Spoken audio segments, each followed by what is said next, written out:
hello. Hello. Oi, Governor! Oh, is that Harry Potter?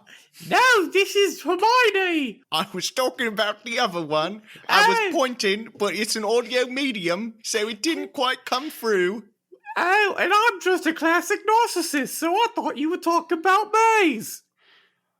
All right, thank you. That was another trial run cold open. We're seeing if we can offend our British audience today.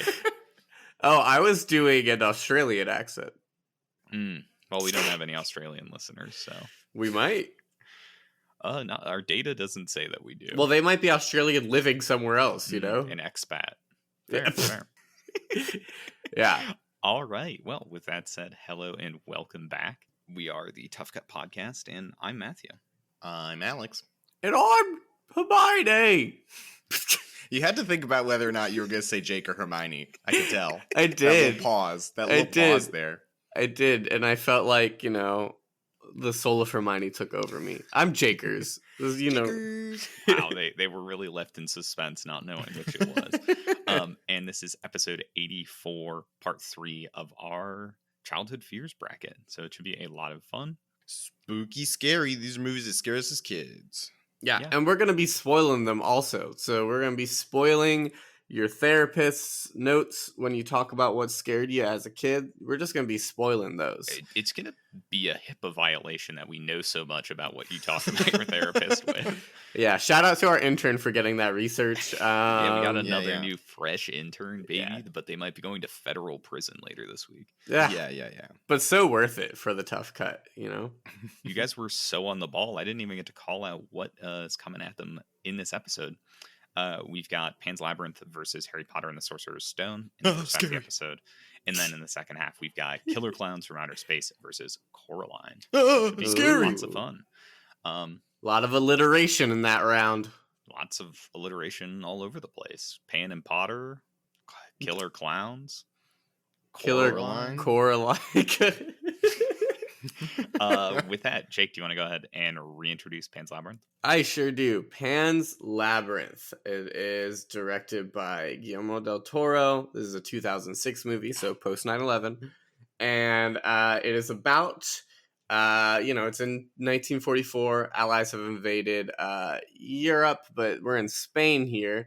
And a troop of soldiers are sent to a remote forest to flesh out the rebels. They're led by a very evil captain who has a little girl. It's not his girl. It's through marriage. And she finds this world and declared royalty in this fantastical world and has to do a slew of challenges to gain access to this world. Like kill a baby. Thank you. Yeah. What's out, though? She does what's out. On the other side of the bracket, we've got Harry Potter and the Sorcerer's Stone, released in 2001, directed by Chris Columbus. Harry Potter, his life sucks. He's being raised by his mean old family, but then it turns out he's a goddamn wizard, and he gets whisked away to wizard school where he has wizard adventures with all his wizard friends. Unlike all you low-born, stinky muggles that don't get to go to wizard school. Whoa. You're tripling down. This is the third time you've brought up the wizard slur in this bracket. I don't...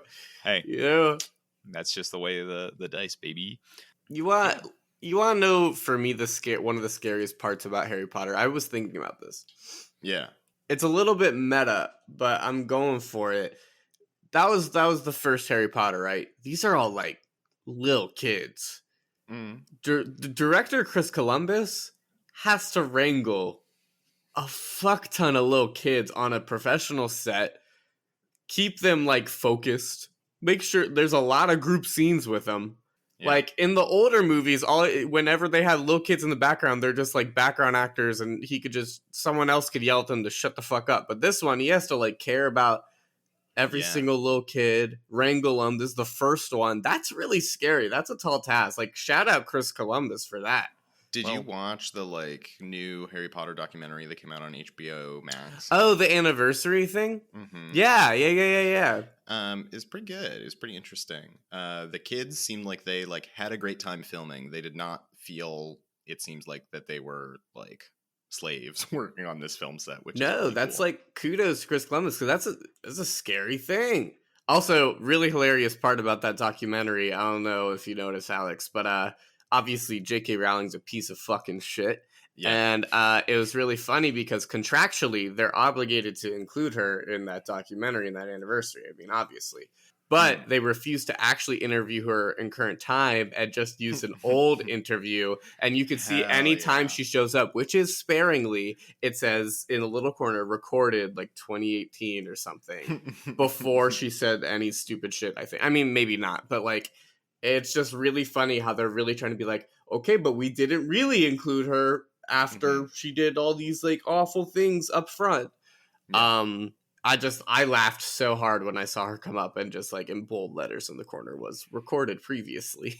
Like, Yeah, that's very good. hilarious. And what I was going to throw out is that, well, Chris Columbus, he handled the little man himself, Kevin McAllister. So Holy a couple shit. of wizard Wow. kids. He's no a pro. problem. He was. Whoa. And Joe Pesci. I think Kevin McAllister was the first wizard. Was a little That's true wizard because baby. he should be dead. Honestly, I think he's more like Jigsaw. Yeah. Is Jigsaw not magical? He knows a bunch of fucking shit that he shouldn't. Well, he's deistic, much like Kevin McAllister. I don't think you could say that. Oh, deistic. Okay. All right. Never mind. Jake out here Scratching thinking past Matt's that. talking about Kevin McAllister's dick. Yeah, I did. Anyway, Harry Potter versus Pan's Labyrinth. Let's get into it. Any off the cuff thoughts you guys want to break down? Well, these both put these are both interesting because we have like children at the core of it, right? This is like we have children protagonists, and they both put these children in albeit a different tone for each, but like a very serious, fantastical world and thrown into it. Like Harry Potter doesn't know that fucking wizards exist, and Ophelia doesn't know that this other world exists. I think that's like fawns exist. The Pale Man exists. She's been protected from that. Jesus, her whole the life. Pale Man, fucking hell. If the Pale Man existed in real life, I don't think I'd sleep. I'll be honest. Hey, as long as you don't draw a chalk door on your wall, he's not going to come out. I do that every night. It's the only way I can sleep. So That's it's true. a very I did live with you. Yeah. No, but I just think it's so interesting that for childhood fears bracket, something that we were inherently afraid of as the tough cut lads was being a kid and thrown Children. into these. Yeah, I mean children, other kids. I was bullied. Other kids were scary. But yeah, as a kid being thrown into these very adult or just like crazy situations where you have to deal with like, it's almost like we're scared of adulthood in a way, or like change. Well, I think that's a really interesting point, specifically as it relates to Pan's Labyrinth, because I think that there are some possible readings of the movie having some subtext related to like loss of innocence and like the not coming of age, it's probably the wrong word, but like maturation. Pan's Labyrinth's just a sweet little coming of age movie. Yeah. That's probably how Del Toro would describe it, that fucking lunatic. I love him. He's one of my favorites.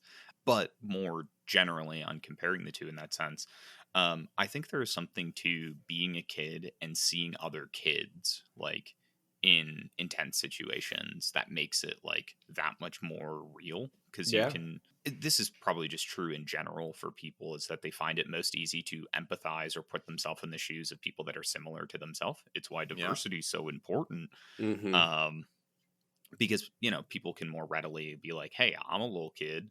I may not be British, but I can imagine being tangled up in some worms that are trying to choke me. Yeah. Or I'm a little kid with the Allies and in Spain, Yeah, it's just easier to put yourself in those shoes. And I think that's kind of one of the things that amps up the intensity of some of those moments, especially for a child. And I think it's something both of these movies do fairly effectively.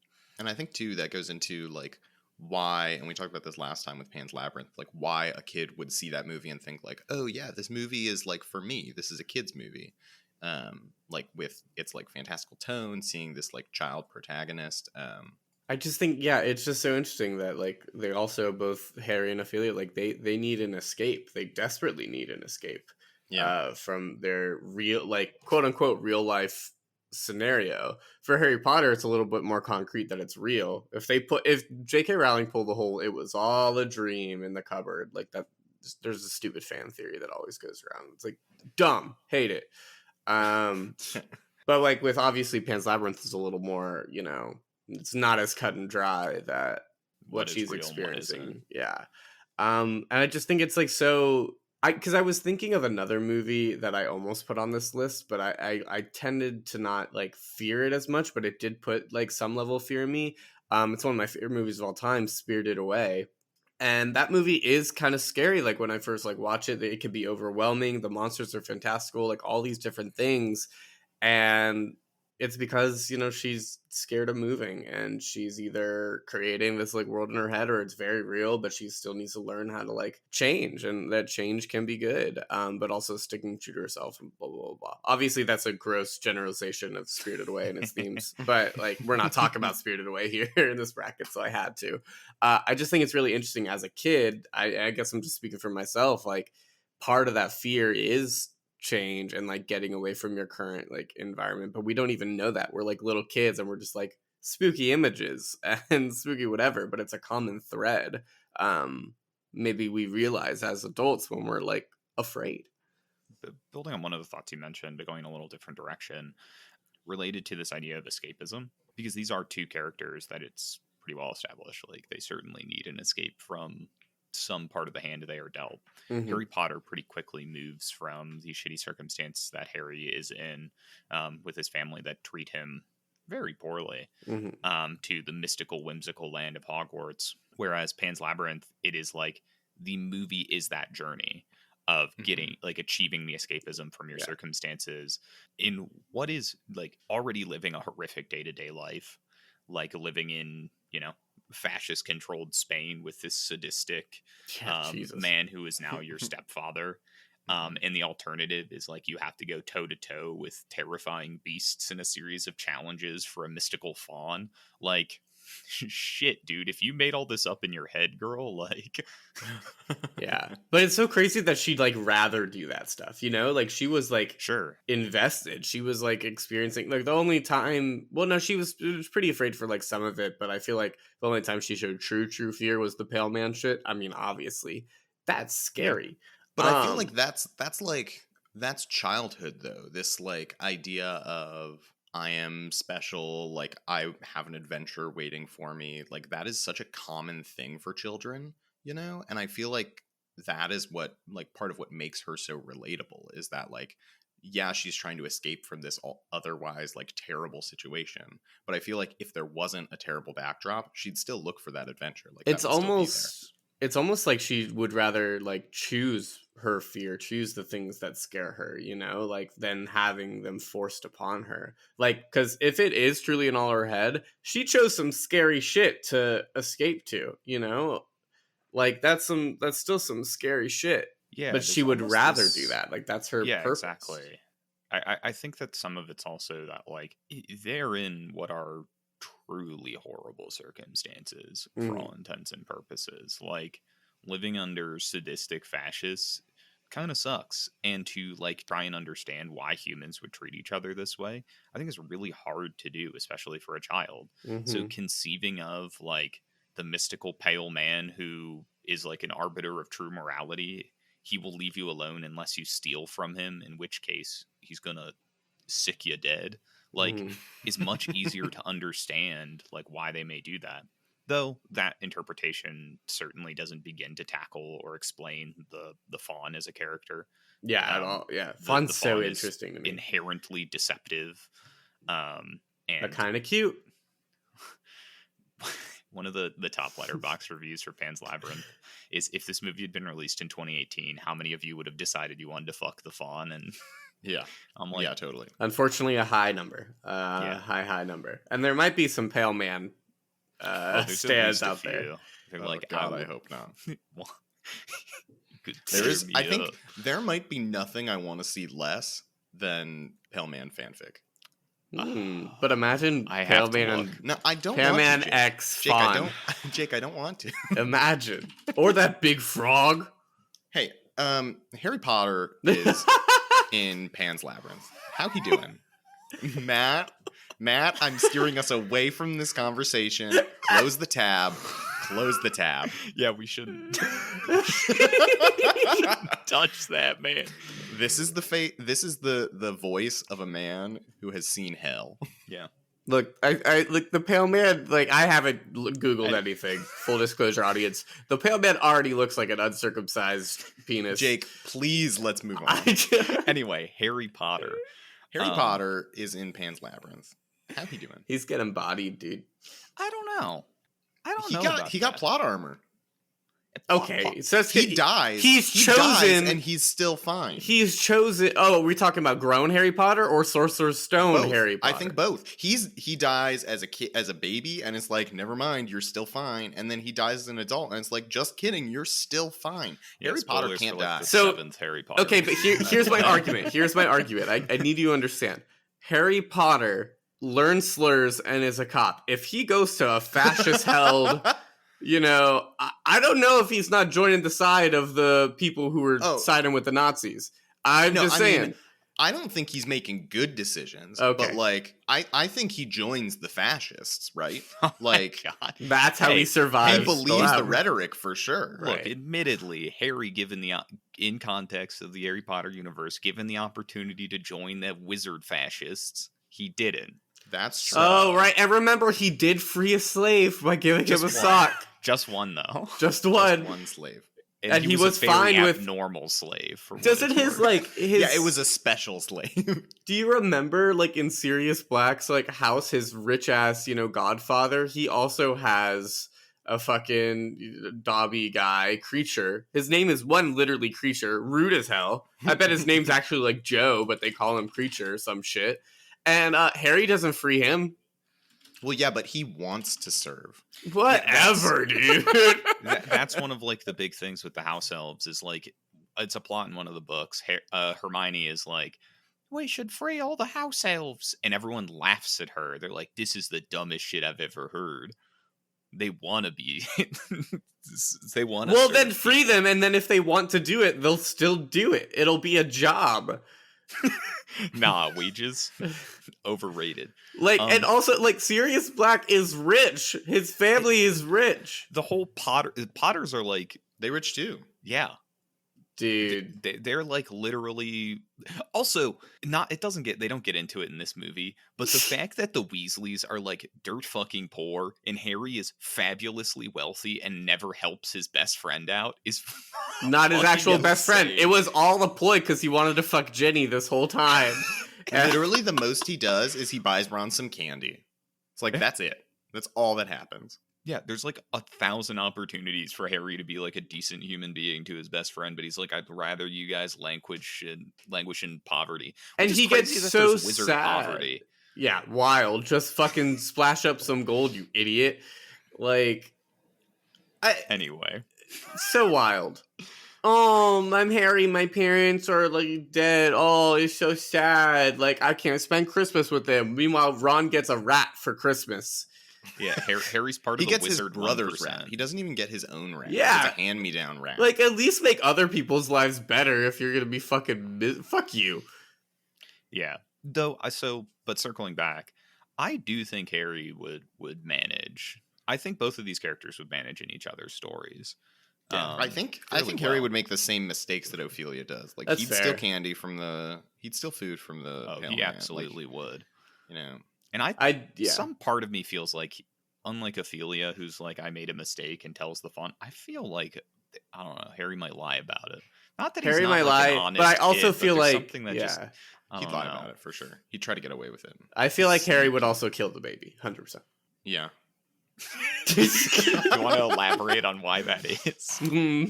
No. Okay, thanks, Jake. You're welcome. I'm trying to, really bring out all the Harry Potter stands out there to the forefront of this podcast, and I want discourse. They're ready to fight.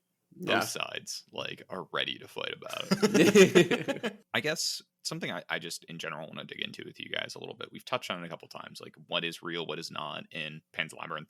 The big proclamation the fawn makes at the end is like, well, you didn't kill the baby, so now you just get to be a loser and don't get to go away to the mystical magical land.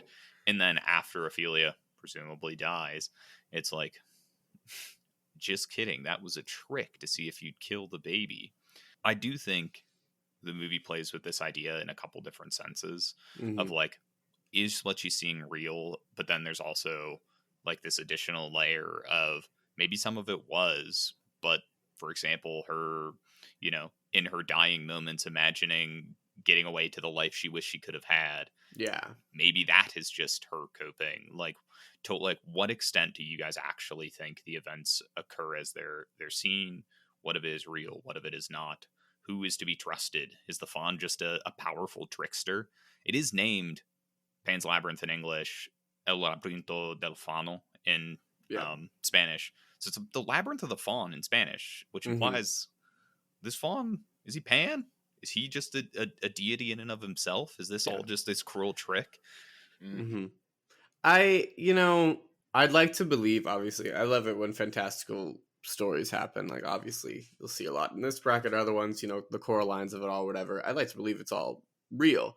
But there's something really beautifully tragic about, because that was my initial reading when I, first saw this movie, where it was all real up until she died and she imagined this better world for herself. And that was kind of the tragic fate of it all, where she could have escaped to her own very real, beautiful, like, reality, claimed her, like, throne, did all those things, but it would have been a selfish decision because real life is also real, and it would have come at the expense of an innocent, a newborn, the rebels and all this stuff. Like, very real, cruel things are happening on Earth. And yes, she has a choice to escape, but the reality is, no one person can fully escape their, like, problems or the stuff that's going on. And so I think by sacrificing her, like, self essentially and being able to save this kid who hopefully can have a better real life than her, that's the whole good of it all. Like, it's because I feel like the fawn, yeah, he's a tricky little bitch. He's kind of like, he snaps like a lot, and that's he's some of the scary parts too. I remember as a kid, whenever like the fawn would get angry, I would get so scared. And imagine being that little kid who has to do tasks for him. Like, I'd be, no, no, no, no. This motherfucker hops out from the Especially shadows and, when like, one of the tasks is it puts you toe to toe with the pale man. yeah, like, like, scary, some, like, genuinely scary stuff.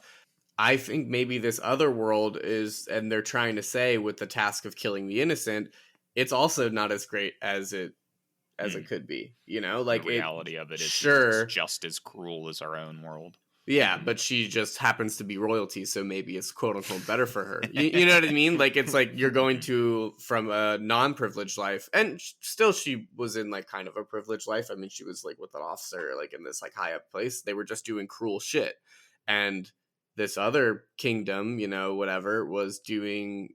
She would have been high up, but they're out here killing babies. So it's kind of the True, parallel true. of both of those. So Yeah. she chose the only path forward. Well, I mean, like, the only path morally she felt forward, which was sacrificing herself for an innocent rather than the other way around.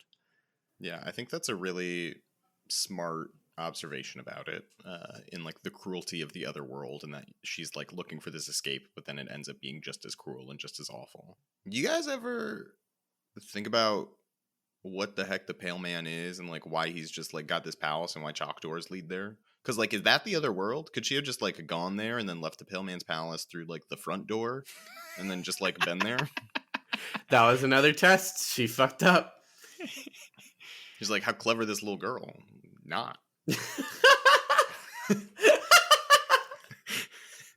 I think in reality, turning what is essentially a joke into a real thought, I do think the Pale Man is set up to be specifically alluring to probably desperate people. Yeah, I mean, it's human sin. There's gluttony there. There's exactly. greed. Like, there's Lust. I mean, titties swinging. If you've seen what I've seen. No, you brought us back, Alex. You brought us back. I've made a terrible mistake. Yeah, something I think in both of these films, this just speaks to, I don't know, quality of the storytelling at play a little bit, is the Spanish Revolution. I think in a lot of ways is probably a very, very intentional choice to frame Pan's Labyrinth inside of. Vague. When would you place Harry Potter? Is it like in the Isn't it supposed to be in the 80s and 90s? I was gonna say like the 80s. Yeah, Like there is someone did the whole nerd There's thing a where they specific timelined math it out. timeline, Yeah. yeah, I think that feels like it's just kind of like happenstanced, you know? Yeah, a lot of cocaine. I mean, you scratch the surface of the drug use in Wizards, shit's Yeah. off the charts, you know? So, fears of children, intention for children seems to be a big thing on your plate, Alex. Mm. Yeah, what do we make of these two? In my 2 cents, I think Harry Potter is probably the more child approachable of the two. Yeah. Pan's Labyrinth, I think, falls into a bit more of that. Like, it may lure a child in with a sense of familiarity, or not familiarity, but security, that this is a story there's like a for them. whimsy in it. I think in terms of like, if you want to just like get into the movies about it, Pan's Labyrinth is very much the fawn, like luring a single child in, where like Harry Potter is Hagrid, like bringing all the kids on the boats up to Hogwarts. Like, you know, like many more children I feel like saw Harry Potter than saw Pan's Labyrinth. All that said, I feel like Pan's Labyrinth definitely the scarier movie. If a child saw it, would certainly scare them more than Harry Potter would, I think, at a larger range of ages as well. Right. Well, okay, so here's my thing. So like with this bracket, if we're going for scariest movie, you know, we could have just pitched like fucking Insidious or like scary, you know, whatever, like, you know, is an actively scary movie. This is like scary for kids specifically, like childhood fears, like movies that scared us like really badly as kids. And I do think there's arguments for both of them where I don't think Harry Potter was actively trying to scare like kids. Like obviously like it was meant for like to show that obviously there has to be danger and whatever, but it's like, you know, there's an escape and there's a better world and franchise, I guess. But with Pan's Labyrinth, I think it hits at a very specific like childhood fear. Like if a kid does watch it, and I agree, like less kids probably watched Pan's Labyrinth when they were younger. But if a kid does watch it, and Del Toro's very big advocate of like, you know, he wants his movies to be for everyone, and he uses these mediums because he feels like kids are also like warranted, you know, audience members. Like it attacks at a very specific childhood fear. Like I kind of pointed out when we first brought out Pan's Labyrinth, like it's luring you in, like we said, and making you be like, why am I like so interested in this fearful world, like Ophelia. Del Toro didn't make Pan's Labyrinth scare children, neither did, you know, Chris Columbus when he made Harry Potter. But it's a matter of like, you know, which one hit at a childhood fear like the most, or the most effectively to us, or that we feel like is the most interesting, I guess. Is that a vote then, Jake? No, that was an observation. That was helping us all along the way. I feel like we got to talk about it a little bit, Alex. I know you're eager, and I know we're He's always eager. Time, He's eager to vote. Alex just knows. I like to keep it moving, less for me to edit. I think that's a good point, though, Jake. And something that I kind of was thinking about of like, Harry Potter has kids in it, but it's not a movie that's like about childhood. I feel like Pan's Labyrinth is about childhood in a more specific way, if that makes sense. In what way? Well, because like Pan's Labyrinth, there's so much bigger stuff going on in the background that is like a very active part of the story. But Ophelia is there for it, but like is also distracted and away from it. So like for me, it very much is like one of the big themes of the movie is about how childhood and innocence exists in this world with so much death and destruction, and like the balance and interpulling between those two kind of ideas. With Harry Potter, I mean, yeah, he's a kid, and yeah, it's a lot of kids in this magic world, but I don't feel like it is about the innocence, or like it doesn't, you know, I feel like it's much more a movie about like bravery, standing up for what's right. Magic is cool. Like I feel like it really doesn't hold weight around like what it means to be a kid. I'm just in a not world. sure why that's specifically. I don't know. I guess where's the is to you a story being about childhood inherently tie it more to this concept of childhood fear than it would be otherwise. I think it does, because like But a children movie, don't necessarily inherently understand childhood until they're out of it, you know? right? Like, But I feel like I feel a like movie that's about like how a child fits in the world and like the world around a child. So this is less of like, okay, yeah, did this scare me as a kid? But I feel like this movie is about childhood fear in a way. You know, like it's a totally different conversation, totally different way of thinking about the movies. But yeah. like, I don't know. I think that holds weight in this conversation. Yeah, I mean, hey, we purposely put themes into where it's kind of up to our interpretation for a lot of the times. You know, there's childhood fears. Oh shit, these scared us as kids. Let's talk about why. Or like, is this movie kind of about childhood fear, and like, what does it try to tell? And is it like a good depiction of what childhood fear means?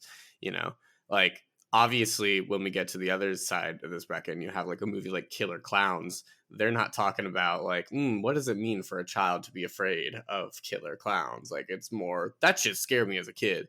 You know, so it's just a different way of looking at it, I think. Yeah, I suppose that's true. Matt's like, get this conversation out of here. I don't fucking care. I just to me it philosophical consistency and all that, how I've been voting, like it feels totally irrelevant. Yeah, like it crossed his wires. There are themes I think that are really important to Pan's Labyrinth as a film and make it such a good film. But I just don't see how that's like specifically relevant, I guess, to how I like. I think being afraid of fear is a pretty smart fear. Not to me. The only thing we have left fear is spiders. That famous quote. Yeah. By you? Yeah. I just had an old timey, voice when I said it. That's cute. All yeah. Right. Sounds like ready to vote, boys? Yeah. Yeah, let's do it. Let's go first. I'll do it. You do. Oh, shit. Well, he said you, and I can't see his face right now, so I'm assuming he's talking about me. Remember, this is narcissistic Hermione during this podcast, so it's gonna be me. And even though I'm narcissistic Hermione, I'm gonna vote for Pan's Labyrinth here. No explanation either. Get fucked, audience. You're gonna have to sit on that shit. Matt, how about you? In spite of Alex's reasoning nearly completely pushing me away from the idea of it, I do think that Pan's Labyrinth is like that luring a child into that false sense of security. I think plays a really, really big role. And I think Pan's Labyrinth does that piece of it more effectively than Harry Potter's whimsical approach to it. So I'm voting for Pan's Labyrinth. And that makes three of us. I'm also voting for Pan's Labyrinth. I think something that I was getting at in my comment earlier that I don't think I articulated well. I think like the movie very much being about childhood and innocence is part of what draws children into it. Like, I don't think a child would necessarily realize that that's why, but I think a child would like the tone of it, the vibe that it gives off by theming itself around that, I think is part of what draws children in. Yeah. Also voting for Pan's Labyrinth. All right. That's a queen sweep, baby. Pan's Labyrinth advances to our Childhood Fears finale. Jumping to the other side of this bracket, though, Alex, do you want to go ahead and introduce Coraline? Yeah, we're going with Google this time. While exploring her new home, a girl named Coraline, parentheses Dakota Fanning, end parentheses, discovers a secret door behind which lies an alternate world that closely mirrors her own, but in many ways is better. She rejoices in her discovery until other mother, Terry Hatcher, and the rest of her parallel family try to keep her there forever. Coraline must use all her resources and bravery to make it back to her own family and life. Released in 2009, directed by Henry Selick. Nice. Great movie. Yeah, thank you. Jake, do you want to reintroduce Killer Clowns from Outer Space? Yeah, I do. And its real intellectual pursuits. Well, we have up next Killer Clowns from Outer Space. What character is it? Who is this? This is Bimby, the background clown that doesn't get to talk at all. None of them do, but I guess this one had speaking lines in the script and they just X'd it out of the movie. This film was in 1988. It's directed by Steven Chiodo, who has a daytime Emmy. Good for him. I just thought that was a fun, whatever. This is when teenagers, Mike and Debbie, they see a comet crash outside of their makeout point in their small town, and they investigate to see a pack of murderous clowns who we could assume are aliens. They could have flown in from Chicago. I don't know. And yeah, it basically is just a story about a bunch of clowns invading this small town, wanted to eat them and kill them and all this stuff for funsies to serve their queen king entity, big clowny. And is that the clown's actual name, or did you just make that up? No, he made that up. But big clowny, yeah. We should have deceived him. We should have gone that we read the novelization. we read. This is based on an Edgar Allan Poe short. It's just a fun romp, cult classic 80s movie. Scared the fucking bejeebus out of me as a kid, and wouldn't be lying, or I'd be lying if I said I wasn't a little spooked about killer clowns now, because that's scary. This is like a really hard matchup for me, and this might be like really weird, because I love both these movies, and I was terrified at some point in time of both of these movies. But I'm trying to pick my brain, and I like, on this podcast, I like sharing out my thoughts to my confidants here in Matthew and Alex. My thought process right now and leading up to this matchup was, when I was scared of Coraline, it was because I was reading the book before the movie came out. The book and the concept scared me a lot. When I saw it finally as a movie, it was still like scary. Like it is scary, but I thought it was more like, oh, I'm so blown away by how like cool this looks and seeing it like on screen. Killer Clowns just scared the fuck out of me as a kid. Is it a better movie than Coraline? I don't know. I feel like, for certain audiences, they may enjoy it more than Coraline. It's very, different of a tone. But I'm trying to like do this thing because obviously we're talking about movies. We're not talking about the concept of Coraline or the concept of clowns. Like I recently went to the Killer Clowns like haunted maze at Halloween Horror Nights, and that scared me. That doesn't count here. It's not the movie. Wow, this dude's bragging. I bet you had fast passes too to all the houses. Yeah, I had some sugar daddy pay for the fast passes. He was also on the trip. Can't say his name, but it rhymes with Matthew. But like, do you guys see where like I'm getting at here? Like this kind of like that's kind of where my brain's at right now, and I just wanted to say it out loud, see if you guys had any thoughts about it or help me pick my brain about it. Mm-hmm. Yeah, I think this matchup's really interesting in the sense that Coraline has more like that lulling you in atmosphere that Pan's Labyrinth does. Mm-hmm. Killer Clowns has instances and moments that are just probably more outright frightening. Like, if you're a kid watching people get literally killed on screen...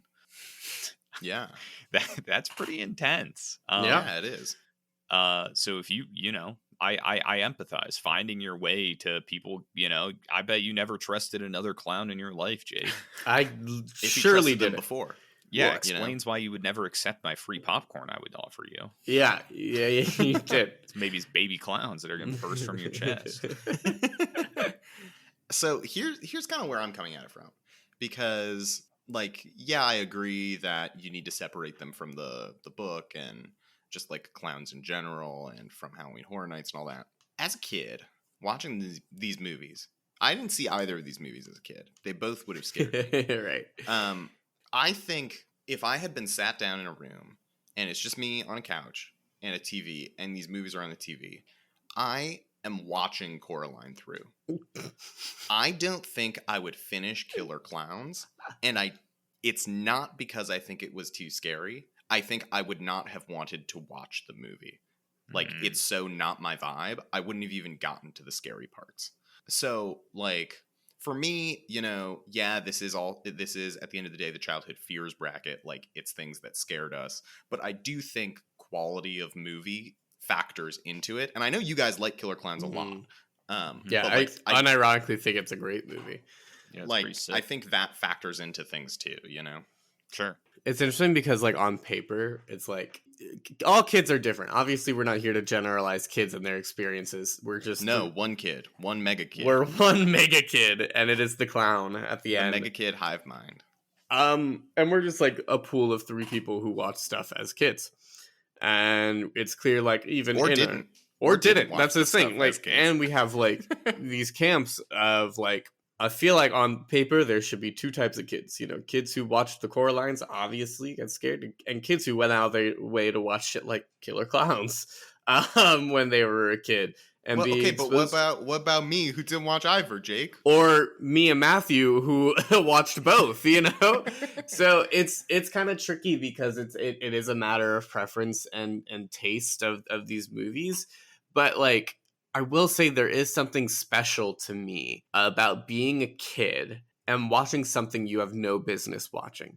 Like those first couple of movies where like you are a kid and you just sneak watching your first like movie that you probably shouldn't have watched, and then all of a sudden it scarred you. You know what I mean? Like for me, that's also childhood fears. I mean, it's kind of like Pan's Labyrinth. It's kind of childhood thing to do. Yeah, it's like it's a rite of passage for me. Like that's the like. I saw something I clearly wasn't prepared for, and then I kept coming back to them because I was like, I guess I'm in it. And Killer Clowns really embodies that for me, as like I snuck watching this film, shouldn't have watched it, scared the absolute ever-loving fuck out of myself to where I had like a clown reoccurring dream, over and over. And like that's like cool to me. Like I'm reflecting as a kid, I'm like, you stupid fucking don't watch that. But if we're crowning a childhood fears, I feel like that's like speaks volumes. I think that's a really, really good point, and not a shared experience that everyone has. It's one that like I know like a lot of people my parents' age that had that experience with The Exorcist, for example. And, it's sort of probably similar to what I experienced watching War of the Worlds, what you experienced watching Killer Clowns. And I think I experienced watching The Lion King. And it normally creates like one of two paths of like either you're going to like continue down this path of spooky, or you're going to be like, no, not for me. I think that is like a big touchstone in determining your flavor of childhood fear. Yeah. I think I really, really like that point. Yeah, I guess that's totally true. Matthew. There is like because there's the stereotype of like kids at a sleepover who like sneak a scary movie and like watch a horror movie or something. And sometimes you watch SpongeBob and Saw 2 and it reformats your 5-year-old brain. Yeah, and Killer Clowns was that movie for you. Yeah. I mean, one of them. I had plenty, but I was a weirdo with movies, Fair. I guess it's still something that's tough though, is that I think Coraline does the like lulling you into another world just so well. It's so effective. And then there's part of me that's like, if I'm gonna vote for something as that like turning point childhood fear of like I watched something I shouldn't as a kid, and this like really deeply affected me, created fears for years, or X, Y, and Z. It's just Killer Clowns isn't. I don't know if it's that movie for me. That's kind of what I was thinking of like, yeah, Jake, that is what this is one of the movies that did that for you. But like, is this the movie that people watched? Like, is this the one that like made people scared as a kid? Like, I think people saw it, and were scared of it, but like you guys talked about that it was like mostly a failure and it has recently gotten this cult status, right? So like, is this the movie that people saw that scared them as kids, or were they watching like The Exorcist or like Paranormal Activity or like things like that, I still think there's probably plenty of people that saw this as a kid, and that may contribute to its current popularity, as people like Jake, who, I don't know, saw it on DVD as a 10-year-old, and they're like, damn, that was crazy, dude. And now they're older. It's like returning to an old friend you can joke with that used to beat you up in elementary school. Wait, I need to stop saying yeah in the middle of Matthew's sentences, is what I've learned. Some fucking Bully Maguire shit going on. Like, jeez. I suppose that's a good point, but for me, when I saw Coraline, and I think credit to like its success, I also don't think that movie scared a lot of kids. I think it made them like, oh my god, like these spooky, like Paranorman, like it's okay, it's but not, also worth considering. Like, horror like, is Coraline came out when we were 11 and 12 years old. I think I don't necessarily think seeing Killer Clowns at 11 or 12 years old would have scared us the same way, How old were you when you saw Killer Clowns? Like 5 or 6, Like, what a difference that makes, right? No idea. Like, same for me, like we talked about last week with Scooby-Doo. Like, I saw Scooby-Doo when I was probably like 2 years old, maybe. So, like, of course it was going to scare me. I think like age and context are important in these situations. Sure. But childhood does extend, Right, to but 11 I and think 12. like You were you have to still a think of the child. context of when you saw these movies. Because if you saw Killer Clowns when you were 5 and you saw Coraline when you're 12, like I think if you saw Killer Clowns when you were 12, you probably thought it would have been fun and awesome and funny. You wouldn't necessarily have been scared of it. Well, I saw it about 13 years old, and I was like, hell yeah, dude. Because it's basically like Yeah, a lot of it is exactly. just like a montage of sick kills. Yeah. What I will say, Matthew's though, not a good pooling for childhood. So common that is true. That is I just want to true. say, like, I don't think That is also a great point, Jake. If you're, I watched all the Saw movies on the side of. Anyway, commonsensemedia.org has a kids reviews like parents section for Coraline. We could get into some of them, but there is no entry for Killer Clowns from Outer Space, which maybe that means is so scary they don't even think no kids have ever seen Killer Clowns. No child. I'm the only one. I am proud. Yeah, that. Okay, but Matt, you got to think about internet context. When that website made, do you think kids nowadays are watching Killer Clowns, or do you think it's like it was an old VHS tape or DVD that we had as kids that you guys ended up watching? You know, I'm confused now. Are you on whose side are you on, Alex? He's on mine. I'm playing both fields. He's on mine. That's fair. I will say these reviews from parents seem to repeatedly rate the movie as like 1 star because they're like, it scared my kids as old as 16, which is crazy. Coraline? Coraline, yeah. They're like, my 16-year-old was terrified, and they're like, this title has too much violence. Maybe it was they were terrified and they're using their kid as like an like they don't even have children. They're just like, I was scared, but actually, Coraline is in the adult fears bracket. Yeah, I don't know. It's hard for me because I feel like with so much Coraline, and I guess it's just me as whatever kid I was in my relationship with horror and all this stuff. By the time I was watching Coraline, I was just like, I felt like the horror elements of like Coraline served as a backdrop to show you how like beautiful and amazing and fantastical they could be, not as like outwardly scary. There were definitely scary points, like the taffy ladies in the other world are pretty damn scary. That like one scare, like the Mr. Bobinski made of rats. Like, yeah. But something about that, like, maybe this is weird fucking fucked up Jake childhood brain, but I was like, ooh, with that. But when I did read the book of it, I was terrified and I was younger. So I guess maybe that's the caveat. Well, and I think, worth considering too, like Coraline is not a horror movie, right? Like it's a action adventure, like it's like a backdrop, movie. Like it's like, Killer Clowns is a horror movie, so like the horror elements aren't gonna be the same vibe because it's just like it's a different genre. Sorry, I'm falling down the rabbit hole of these commonsensemedia.org reviews of Coraline. The number of people that are rating it like badly for kids, saying there's too much sex in it, and then remarking about the two actress ladies and the fact that they're nearly nude really set some parents off. That's insane to me. Absolute psycho take. Like, wild. Wow. Absolutely wild. I wish there were reviews of Killer Clowns on Dude, this imagine website. that. God, that would be good. Oh my God. I sat my kid down to watch an innocent... a movie about clowns that I love. Oh my gosh. I will be showing my kid Killer Clowns from Outer Space, and I do hope they get scarred. That's fair. You're going to show your kids the Saw movies, right? Well, yeah, it's a rite of passage. Yeah. I'm going to adopt them out if they don't like it. I believe him. I think this is just so tough because I get Alex's point on like context matters, and on some level the idea of context matters of when we see these movies is hugely instrumental in how we're going to vote. Like the little part of me that wants to vote as consistently as possible finds it really tough because we're essentially voting on like a subjective topic. Is this movie scary? Right. You know, like, would it scare a child? And unless we saw them as kids, it's on some level hard to say. And that is also colored by our own fears, you know? It's like Monsters Inc., you know? Like, they need to know how to best scare the child. Each kid's got like different things that set them off, Nice. you know? Clowns for Jake. If Jake hadn't seen Tim Curry as it, Yeah. maybe he would be chummy with the clowns. He would have saw this movie and been like, you know what? This is aspirational. Yeah. I would have been honking a want to horn. be a clown. Yeah. And then different life path. He would be on the tough I clown would have been podcast. I would have been one of those. You can't ask me where I was in 2016 or whatever when the clown epidemic happened. The scary clown thing. Ask me where I was.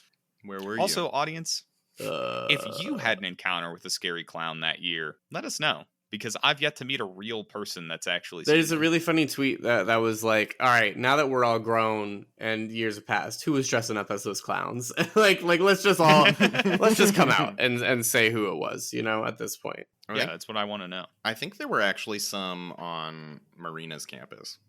Like, there actually were. I mean, she went to like a huge state school. So. They like pretended that there was a sighting on Tulane, and I remember everyone running out of the dorms in an exodus trying to find them. Yeah. One of my there was a fake one at my friend's university, and they got together with like weapons. Dude, mob mentality is real. People went hunting. Clown hunting was a thing. Yeah, it's absurd to me that it's like, we're gonna beat this man to death.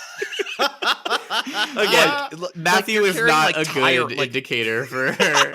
Hey, I did not join the mob looking for the clown. He went on his own with a rifle. I did kill the clown. I didn't try to kill the There's clown. There's a reason we didn't see any on Tulane campus. I shot him dead, dude. Anyway, we're way off topic. Yeah. Childhood fears. Where are we at? I know it's tough. How you guys feel? All right, that's it. That's Jake's vote. Matt, how about you? All right, and time for me.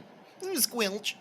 And those were all clown sounds. So Killer Klowns will be moving on to the finals.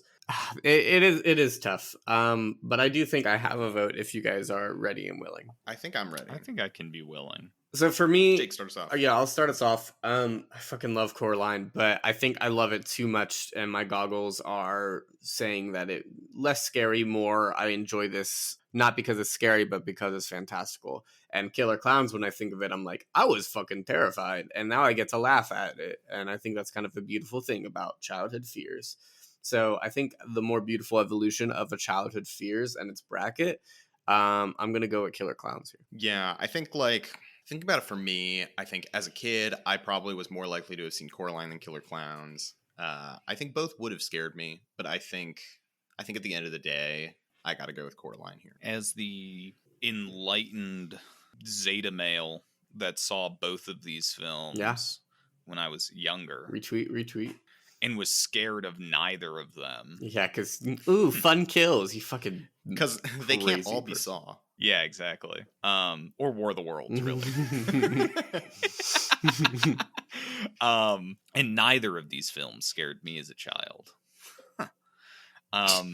Voting here is very tough because I think it's the case of, like, I know people that were scared of Coraline as a kid, like plenty of kids. Killer Klowns, I think some of it's just a popularity thing. I'm sure there's plenty of those same kids. If I'd showed them Killer Klowns, it would have blown their little minds. Imagine being invited to Matthew's house. And he's like, I want to show you a movie. And he traps you in his fucking basement and makes you watch Saw and Killer Klowns back to back as a double feature. Blown their little dicks A double off. feature. Honestly, double features in my place growing up were kind of sick. Where was the invite, though?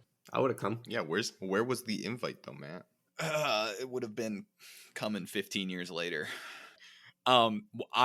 Seeing as I can't vote for Ernest Scared Stupid in this bracket, I think I'm gonna vote for Coraline here. Coward! I'm kidding. I'm sorry. That was a gut reaction. That's on me. Sorry. I think it hits similar to the vote that I made for Harry Potter in the first matchup. It is both a better movie, and I think that the way it's going to pull a kid into it is a lot more effective. I could see a kid chickening out of Killer Klowns before the movie even really gets going, which would just be a travesty. You know, that's why you got to force them to come over to That's your why house, you tie them to get the in chair. basement. I mean, yeah. Clockwork Orange style, really. You got to feed horror movie content to your children. I'm gonna have a should. weird kid if I ever have a kid. Imagine, yeah, you got to be like Santa. Fuck that asshole. We got Krampus around Oh, here. that's a great movie. Krampus is gonna How can steal you. how can I get It'd Krampus be into good. a bracket? That's what I'm gonna. I love Krampus, so it might just end up in a bracket. You guys remember how in New Orleans we looked up Crew of Krampus and tried to find a Krampus parade? Yeah. Yeah, for Krampuslauf. Krampuslauf. All right, with that, we're edging off topic. With that, Coraline advances. So our finale for Childhood Fears is going to be Pan's Labyrinth versus Coraline. Again, human stories just seem to rhyme.